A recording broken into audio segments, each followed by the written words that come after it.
നമസ്തേ, എല്ലാവർക്കും ദേവി കൃപ റെസിപ്പിയിലേക്ക് സ്വാഗതം. ഇന്ന് ഞാൻ ഉണ്ടാക്കാൻ പോകുന്നത് കോവയ്ക്കയും ക്യാരറ്റും വെച്ചിട്ടുള്ള ഒരു തോരനാണ്. കുട്ടികൾക്ക് കോവയ്ക്ക് ഇഷ്ടമല്ലെങ്കിൽ ഇങ്ങനെ ഉണ്ടാക്കി അവർക്ക് നന്നായിട്ട് ഇഷ്ടപ്പെടും. അപ്പോൾ നമുക്ക് റെസിപ്പിയിലേക്ക് കിടക്കാം. എല്ലാവർക്കും നന്ദി, നമസ്കാരം. ഇന്ന് ഞാൻ ഉണ്ടാക്കാൻ പോകുന്നത് കോവയ്ക്കയും ക്യാരറ്റും കൂടിയും ഒരു തോരനാണ്. നല്ല അടിപൊളിയായിട്ടുള്ളൊരു തോരനാണ്. അപ്പോൾ അതിനായിട്ട് ഞാൻ ഒരു കടായി വെച്ചു. അപ്പോൾ കടായിൽ കുറച്ച് വെള്ളമുണ്ട്. അപ്പോൾ അതൊന്ന് ടവൽ വെച്ച് തുടച്ചു. അതിനുശേഷം ഞാൻ കുറച്ച് വെളിച്ചെണ്ണ ഒഴിച്ചു കേട്ടോ. അപ്പോൾ ഗ്യാസ് ഓൺ ചെയ്തിരിക്കുകയാണേ. അപ്പോൾ ഇത് ചൂടാവട്ടെ. അപ്പോഴേക്കും നമുക്ക് അടുത്ത പരിപാടി ചെയ്യാം. കടുക് പൊട്ടിത്തുടങ്ങിയപ്പോൾ ഞാനൊരു വറ്റൽമുളകും കൂടി ഇട്ടിട്ടുണ്ട് കേട്ടോ. കടുകും ഇതൊക്കെ ഒന്ന് ഫ്രൈ ആയി വരട്ടെ. പൊട്ടിത്തുടങ്ങി. കടുകും മറ്റേ കടലപ്പരിപ്പും ഒക്കെ ഓക്കെ. അപ്പം ഞാൻ കുറച്ച് കരിവേപ്പില ഇട്ടു. അതിന് ശേഷം ഞാൻ ചെയ്യുന്നത് ഗ്യാസ് ഒന്ന് കുറച്ച് വെച്ചിട്ടുണ്ട്. ഞാൻ ചെയ്യുന്നത് ഈ കോവയ്ക്ക ക്യാരറ്റും കൂടി ഞാൻ ഇതിലേക്ക് ഇടുക കേട്ടോ. കണ്ടില്ലേ?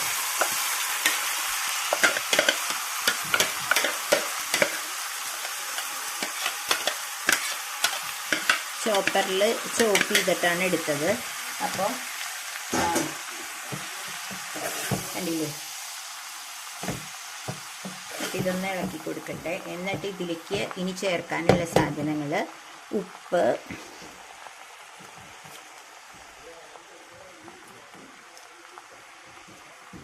ഉപ്പിട്ടു. പിന്നെ വേണ്ടത് കുറച്ച് ഉപ്പിട്ടു ഞാൻ ഓൾറെഡി. ഇനി കുറച്ച് മഞ്ഞൾപ്പൊടി ഇടാം.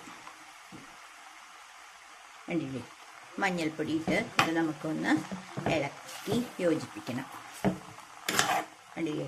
ഇതിൽ നമ്മളിപ്പോൾ വെള്ളമൊന്നും ചേർക്കണ്ട കേട്ടോ. കാരണം കോവയ്ക്കയുടെ ഉള്ളിലുള്ള ആ ഒരു എന്താ പറയുക, ഒരു ഈർപ്പൊലി അതും എല്ലാം ക്യാരറ്റിൻ്റെയും അതെ അതിലെ ആ വെജിറ്റബിൾസിൻ്റെ ഉള്ളിലുള്ള ഓൾറെഡി കുറച്ച് ഈർപ്പം ഉണ്ടാവുമല്ലോ, ഒരു വെള്ളം, അത് കൊണ്ട് തന്നെ ഇത് കുക്കാവും. അപ്പോൾ നമ്മൾ ഒട്ടും ഒരു തരി പോലും വെള്ളം ചേർക്കണ്ട. കണ്ടില്ലേ? എന്നിട്ട് ഞാനിതൊന്ന് ഒരു ലിഡ് വെച്ച് അടയ്ക്കുകയാണ് കേട്ടോ. ലിഡ് വെച്ച് അടയ്ക്കാം. ഇനി ചെയ്യാനുള്ളത് ഞാൻ നിങ്ങളെ കാണിക്കാം, അടുത്ത സ്റ്റെപ്പ്. അപ്പം നമുക്ക് നോക്കാം. ലിഡ് മാറ്റിയിട്ട് അതാ ലിഡ് മാറ്റി നോക്കുമ്പോൾ അത് കുക്കായിട്ടുണ്ട് കേട്ടോ. കണ്ടോ? അതിൽ തന്നെ ഓൾറെഡി ഞാനൊരു ഡ്രോപ്പ് പോലും വെള്ളം ഒഴിച്ചിട്ടില്ല. പക്ഷേ വെജിറ്റബിളിലെ വെള്ളം താഴേക്ക് ഇറങ്ങിയിട്ട് അത് കുക്കായി വേണം കേട്ടോ. കണ്ടില്ലേ? അപ്പം അത് ഒരു കുറച്ച് നേരം കൂടി ഇരിക്കട്ടെ. അതിനിടയിൽ ഞാൻ അടുത്ത സ്റ്റെപ്പ് നിങ്ങളെ കാണിക്കാം. ഞാനിവിടെ കുറച്ച് തേങ്ങ എടുത്തിട്ടുണ്ട്. പിന്നെ കുറച്ച് ചെറിയ ഉള്ളി എടുത്തിട്ടുണ്ട്. അത് തേങ്ങയും ചെറിയ ഉള്ളിയും ഇട്ടു. പിന്നെ ഞാൻ അതിലേക്ക് 2-3 വറ്റൽമുളക് ഇട്ടാണ് ചതയ്ക്കുന്നത്. ഞാൻ അങ്ങനെ ചെയ്യാറ് കേട്ടോ. അപ്പോൾ അതുകൊണ്ട് ഞാൻ എല്ലാ കറികളിലും വറ്റൽമുളക് ഇട്ട് അരയ്ക്കാറില്ല. സ്പെഷ്യൽ കറികളിലേക്ക് മാത്രമാണ് വറ്റൽമുളക്. അത് ഞാൻ പറയാറുണ്ട്. ഇത് തോരൻ ഞാൻ മിക്കവാറും ഇവിടെ ഉണ്ടാക്കുമ്പോൾ തോരന് ഞാൻ വറ്റൽമുളക് ഇടാറ്. അതാണ് എനിക്ക് കുറച്ചുകൂടി ടേസ്റ്റി ആയിട്ട് തോന്നിയത് കേട്ടോ. അതുകൊണ്ടാണ്. അപ്പോൾ തോരന് ഞാൻ ക്യാബേജ് തോരനൊക്കെ ഉണ്ടാക്കുകയാണെങ്കിലും മിക്കവാറും ഞാൻ വറ്റൽമുളക് തന്നെ ഇടാറ്. അപ്പോൾ ഞാൻ കാണിച്ചു തരാം. ഇതിൻ്റെ അരപ്പ് എന്ന് പറയുന്നത് ഇത് ക്രഷ് ചെയ്തെടുത്താൽ മതി കേട്ടോ. അതെ, ചെറിയ ഉള്ളി, ചുമന്ന മുളക്, ജീരകം, തേങ്ങ ഇതൊന്ന് ക്രഷ് ചെയ്തെടുക്കണം. അപ്പോൾ അത് ഞാൻ എടുത്തിട്ട്, അപ്പോൾ തോരന് ഞാനൊന്ന് ക്രഷ് ചെയ്തെടുത്തു. ഒരിക്കലും ഇങ്ങനെ എന്താ പറയുക, ഈ വെള്ളം ചേർത്ത് അരയ്ക്കണ പോലെ തോരൻ അരയ്ക്കരുത് കേട്ടോ. ഇനി ഇപ്പോൾ ഓൾറെഡി ഇത് ആയിട്ടുണ്ട്. ഇനി ഞാൻ ഈ വെള്ളം ഒന്ന് വറ്റിക്കാൻ വേണ്ടിയിട്ട് ഓൾറെഡി മെഴുക്ക് പുരട്ടി എല്ലാം ക്യാരറ്റൊക്കെ ഇത് കട്ടായി പോകുന്നുണ്ട്. അപ്പോൾ ഇത് നന്നായിട്ട് കുക്കായിട്ടുണ്ട്. അപ്പോൾ ഇതൊന്ന് തുറന്നിട്ടിട്ട് ആ വെള്ളം ഒന്ന് വറ്റിച്ചെടുക്കട്ടെ കേട്ടോ. ഒരു മിനിറ്റ് ഒന്ന് വറ്റിച്ചെടുക്കാം നമുക്ക്. ഇവിടെ ഞാൻ ഗ്യാസ് മീഡിയത്തിലാണ് വെച്ചേക്കണത് കേട്ടോ. അപ്പോൾ അതൊന്ന് വറ്റിച്ചെടുക്കട്ടെ. അപ്പോൾ അതൊന്ന് കൂട്ടി വെക്കാം നമുക്ക്. മീഡിയത്തിൽ വെച്ചത് കുറച്ചൊന്ന് കൂട്ടി വെക്കാം. കാരണം ഇത് പെട്ടെന്നൊന്ന് വെള്ളം ഒന്ന് പോവാൻ വേണ്ടിയിട്ട് ഈ തോരനിൽ, എന്നാലേ തോരന് സ്വാദുണ്ടാവുള്ളൂ. മനസ്സിലായില്ലേ? അതുകൊണ്ട് അങ്ങനെ ചെയ്യാം. അപ്പം അതുവരെ ഒന്ന് ഈ തോരൻ എന്ന് പറയുമ്പോൾ കോവയ്ക്ക നമ്മൾ മെഴുക്ക് പുരട്ടിയാണെങ്കിൽ ചിലപ്പോൾ കുട്ടികൾ കഴിച്ചൊന്നും വരില്ല. പക്ഷെ ഇതിൽ ക്യാരറ്റ് ഇട്ട് നമ്മൾ തോരൻ വെക്കുകയാണെങ്കിൽ കുട്ടികൾക്കൊക്കെ ഇഷ്ടപ്പെടും കേട്ടോ. കാരണം ആ ക്യാരറ്റിൻ്റെ ആ രുചി, ആ ടേസ്റ്റൊക്കെ ഉണ്ടല്ലോ ഈ കോവയ്ക്കയിലേക്കും സ്പ്രെഡ് ആവും. അപ്പോൾ കുട്ടികൾക്ക് ഇഷ്ടമാവും. കണ്ടില്ലേ, ക്യാരറ്റൊക്കെ കട്ടായി. അപ്പോൾ നമുക്ക് ഇത് വെള്ളം ഓക്കെ ആയി തുടങ്ങി കേട്ടോ. വെള്ളം പോയി തുടങ്ങി, അബ്സോർബ് ആയിട്ടുണ്ട് വെള്ളം. നോക്കട്ടെ, ഒന്നും കൂടി ഈ വെള്ളം ഒന്ന് വറ്റി.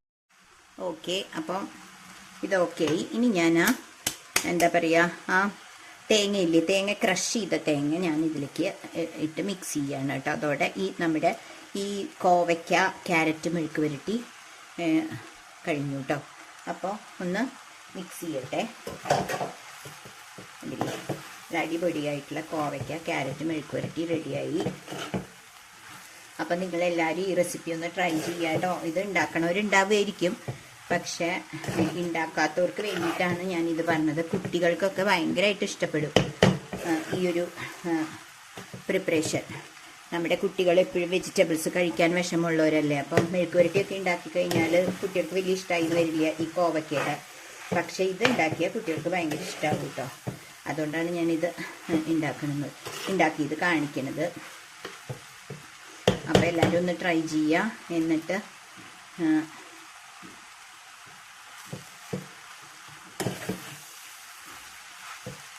എനിക്ക് കുറച്ചുകൂടി ഒന്ന് ഉപ്പിടാം കേട്ടോ. അതിൽ കുറച്ച് കുറവുണ്ട്, അപ്പം ഞാൻ കുറച്ചും കൂടി ഉപ്പിടുകയാണ് കേട്ടോ. മുളകൊക്കെ പിന്നെ ചുമന്ന മുളക് ഇട്ടതുകൊണ്ട് നല്ല എരിവുണ്ട്, അത്യാവശ്യം നല്ല എരിവുണ്ട്. ഇത് ചുമന്ന മുളക് ഇടാന്ന് നിർബന്ധമൊന്നുമില്ല കേട്ടോ. ഞാൻ മിക്കവാറും മെഴുക്ക് പുരട്ടികളിൽ തോരനിലൊക്കെ ചുമന്ന മുളകാണ് ഇടാറ്. അതുകൊണ്ടാണ് ചുമന്ന മുളക് ഇട്ടത്. പിന്നെ കറികളിൽ, സ്പെഷ്യൽ കറികൾ, അത് ഇടണം എന്നുള്ള കറികളിൽ മാത്രമേ ചുമന്ന മുളക് ഇട്ട് അരയ്ക്കാറുള്ളൂ. ഞാനൊരു മത്തങ്ങ സ്പെഷ്യൽ കറി റെസിപ്പി ഇടുന്നുണ്ട്, അതിൽ നമ്മൾ ചുമന്ന മുളക് ഇട്ട് അരയ്ക്കണം. അപ്പം അങ്ങനെയുള്ള കറികളിലാണ് ഞാൻ ഇടാറ് കേട്ടോ. അപ്പോൾ ഇത് നിങ്ങൾക്ക് മനസ്സിലായി എങ്ങനെയാണ് നമ്മൾ അടിപൊളിയായിട്ട് കോവയ്ക്ക. ഇതിപ്പോൾ കണ്ടാലും കൂടിയും പറയില്ലേ അത് കോവയ്ക്ക തോരനാണെന്ന്. അത്രയും നല്ലൊരു റെസിപ്പിയാണ് കേട്ടോ. അപ്പോൾ എല്ലാവരും ട്രൈ ചെയ്യുക. അപ്പോൾ എന്നിട്ട് നിങ്ങൾ നിങ്ങളുടെ ഫ്രണ്ട്സിനും റിലേറ്റീവ്സിനും ഒക്കെ ഒന്ന് ഷെയർ ചെയ്ത് കൊടുക്കുക. അതോടൊപ്പം എല്ലാവരും ഒന്ന് കണ്ടു പോകുമ്പോൾ ഒന്ന് സബ്സ്ക്രൈബും ചെയ്യണേ കേട്ടോ. എന്നിട്ട് ട്രൈ ചെയ്ത് കമൻറ്റ് എഴുതണം. ഓക്കെ, അടുത്തൊരു റെസിപ്പിയായി വരുന്നവരെ എല്ലാവർക്കും ബായ്.